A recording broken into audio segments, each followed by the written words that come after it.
Hi students, thanks for watching. Today we're going to talk about cash flow.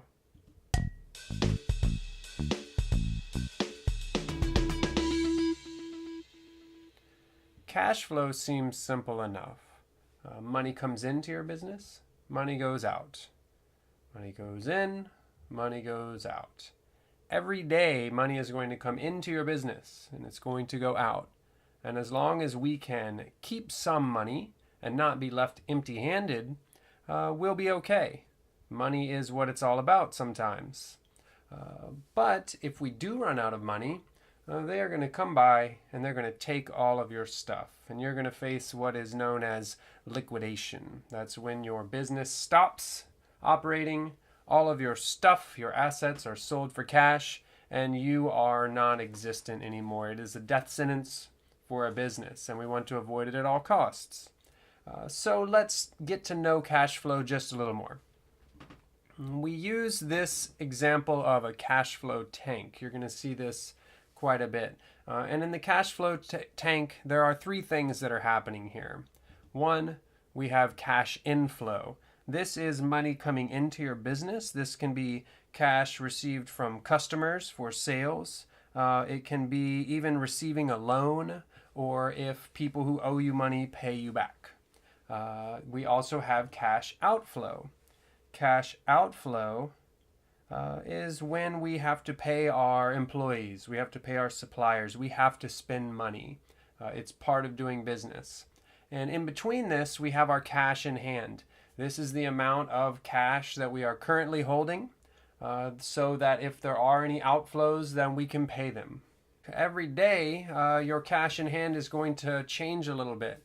Your cash in hand is going to go up and down and back and forth, and each day your cash in hand should be different. And the key, once again, is to not run out. Because if you do run out of cash in hand, you will become insolvent.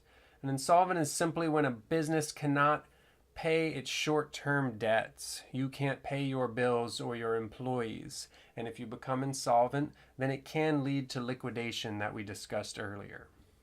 So you might have some questions.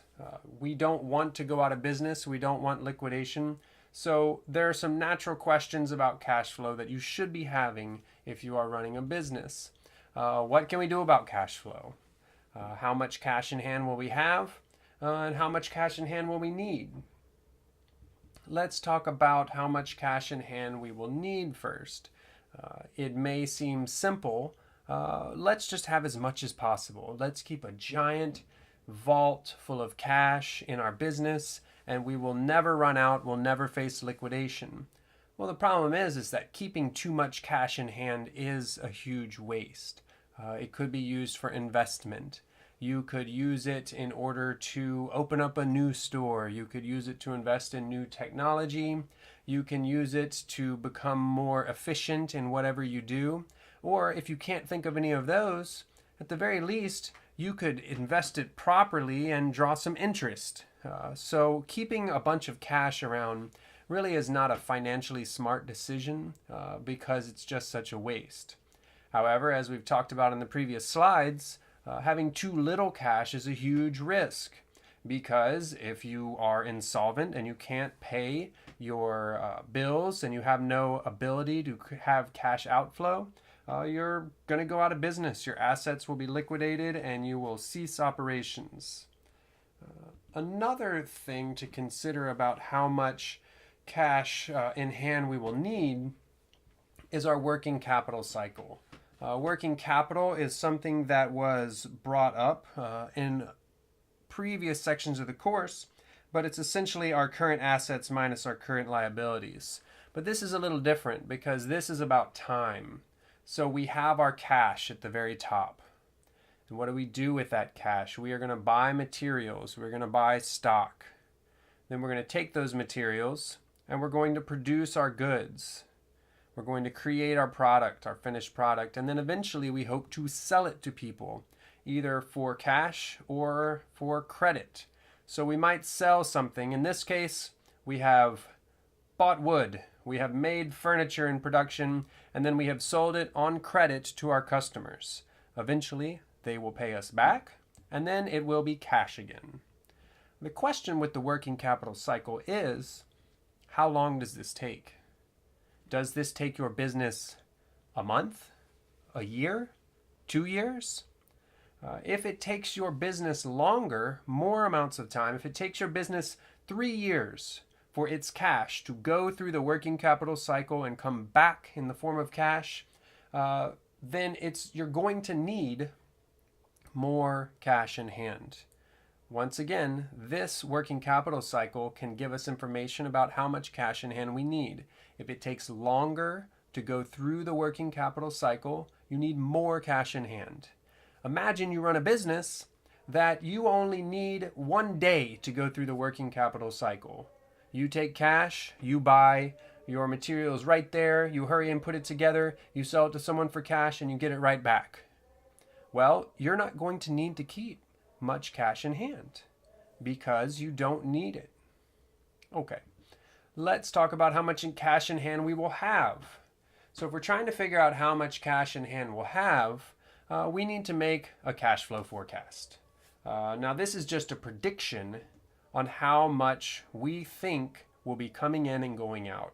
So let's take a look at this next slide. We have first cash inflows. This is our money coming in, our payments, sales, things like that. We have cash outflows. This is our money going out, the money that we are paying our employees, for example. And then we have 3 other things. We have our opening balance. This is on the first day of the month. How much cash in hand are we currently holding? We have our monthly net cash flow. We'll talk a little more about that. And then we have our closing balance. At the end of the month, how much cash in hand are we holding? So let's do an example. This is a brand new business. It just started up. They have no history at all, and they are just hoping that it will work out.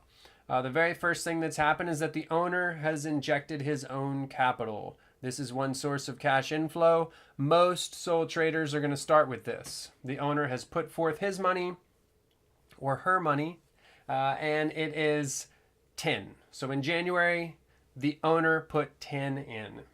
Well, let's predict our sales and our debtor payments. Well, we are predicting and guessing that we'll have cash sales of 4 in January, 5 in February, 6 in March and April. And our debtors payments, these are our customers that owe us money. We're naturally not going to get any in January, but we will get 1 in February and then 4 in March and April. So those are our predictions about how we will do. Let's add these up. Our total cash inflows for the month of January is 14, 10 of which is the owner's injection of his own capital.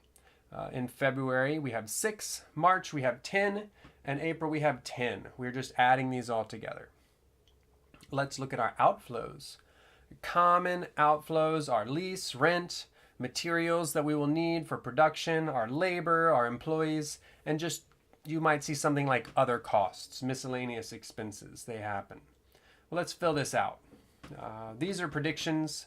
Our lease, maybe we have to put 5 in January and there's nothing else. Our rent is the same every single month. It is a fixed cost. And so we have 1, 1, 1, 1.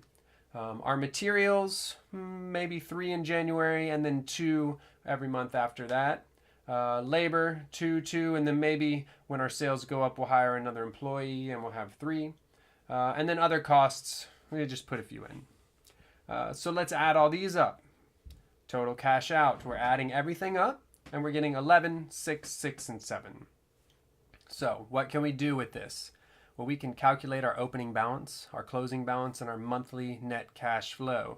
We are in January and we are starting with 0 because we are a new business. We have no money, but we took in 14 and 11 went out. So 14 minus 11, our monthly net cash flow is 3. We have had more cash in than what is going out. Therefore, our closing balance is 3. We take our closing balance and we move it to the opening balance for the next month. We ended January with 3, so we are beginning February with 3. And we can see our cash in for February is 6. Our cash out is 6. So we have just broken even on this month, and our balance is going to look something like this. Opening balance is 3. Monthly net cash flow is 0. And closing balance is 3. We can do the same for March. Our opening balance for March is the same as our closing balance for February, which is 3. Our monthly net cash flow is 10 minus 6, and that's going to leave us with 7. Finally, we have 7, our opening balance. Our monthly net cash flow is 10 minus 7 for 3. And then finally, we're closing at 10. So this is our cash flow forecast for our imaginary business as it begins its first 4 months. This is all just a bunch of predictions, and it's our best guess, and perhaps we are experts in our field, and so we feel good with our guess. But that's all it really is. Let's talk about the positives and the negatives. 1, very clearly, it allows your business to plan for periods of negative cash flow. Anytime that you are predicting what will happen in the future, it's a good thing. It allows you to plan for the future. It allows you to make informed decisions as to how to run your business. So you might see, oh, well, we're going to have a fair amount in 1 month, but we believe that we will have negative cash flow in another month, and that allows you to plan for it. You might cut your costs. You might lay an employee off. You might delay payments to a particular creditor. You can arrange for additional finance, go to the bank, prepare an overdraft, anything you want to do, but it allows you to plan for it with your cash flow forecast. More practically, it provides information to investors and bankers. These are people who you would like to get money from.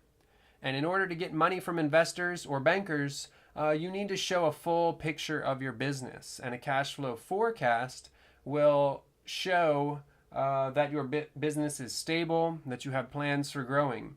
Even better is to show your cash flow history. If you need to go and get a serious loan, you're going to have these things. If you're running a business and not making a cash flow forecast, it looks unprofessional and you don't seem to be very stable. However, on the negative side, clearly, it can have mistakes. These are just guesses. Some people are very good at guessing. Some people are very bad at guessing. If you have inexperienced staff, incorrect assumptions, a brand new employee who just graduated and this is their first attempt to make a cash flow forecast, it might not be very good. And also, it can't account for unexpected costs. Prices might fluctuate. The cost of oil, for example, goes up and down. And so if you're going to make a full year cash flow forecast in January and then the price of oil triples by October, you're going to have to go back and fix it because it's not going to be very accurate. Let's talk about this statistic. 82% of all business failures are related to cash flow. So it may seem this is very simple, but there's a lot of people who haven't figured it out. These are professionals, their livelihoods are at stake, and it seems to be that cash flow is the thing that gets you. Your business can be profitable. You can have a good product, but if you don't have cash in hand, if you're not able to meet your short-term debts, you're going to go out of business. So this is something that's very important to be able to do. Okay, so what might cause a successful business to have cash flow problems? We have an example here. Pell began selling a product that was so revolutionary that it began flying off the shelves. Everyone wanted one. After 18 months of trading, they were insolvent. Well, what might have happened? First, a lack of planning. It could be a new person that doesn't know to make a cash flow forecast or to consider it. They were just excited about their product, but they didn't plan it out. They got caught with too much outflow. They got caught being insolvent, and people came and took their stuff. They were liquidated. Lack of planning. No cash flow forecast. Another problem, poor credit control. It could be that you're selling a lot of products on credit, and that can be a good thing. It can be necessary. But if you don't have a way to collect from those people who owe you money, you're going to have problems because You can't just go to your customers and say, please pay me, if there's nothing that you can do about it when the banks are coming to you and are saying, pay me now or I'm going to take all your stuff. You have to have proper credit control. You have to have ways to collect the money from people who owe you money. Another one, you might be allowing customers too much credit. It could be the case that you are selling too many things on credit and it is greatly reducing your cash inflow.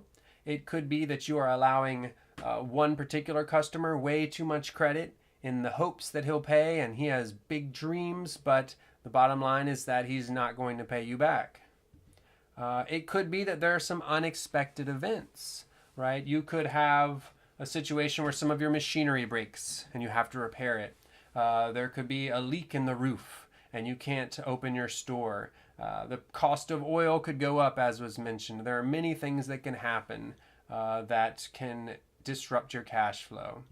And then finally, it could be that you're expanding too rapidly. This does happen. Someone might run a business and they might have one store and everything's doing great. And they get very excited and they want to open 20 stores and they want to do it right away. Well, what most people would tell you, if you want 20 stores, open a couple. Open one, then two, then three. But people get excited. They expand too rapidly. They go from 1 to 20. And when you go from 1 to 20, your rent is times 20. Your cash outflow is times 20. And it takes some time to get your cash inflow to match. And this can happen to a successful business, is that you expand too rapidly. Okay, so what can we do about cash flow? How can we make it to where cash flow is our friend and not our enemy? There are two basic ideas. One, increase your cash inflow. Get more money in. This can help your cash in hand. The other one is to decrease your cash outflow, to stop all the money from leaving your cash in hand. So cut those costs. Let's talk about how to increase our cash inflow. As you probably have become familiar with, there are different ways to do this, and they always have their limitations. To increase our cash inflow, we could reduce our credit terms to our customers. So we could say, you only have 1 month to pay and not 2. Well, naturally, there are some issues.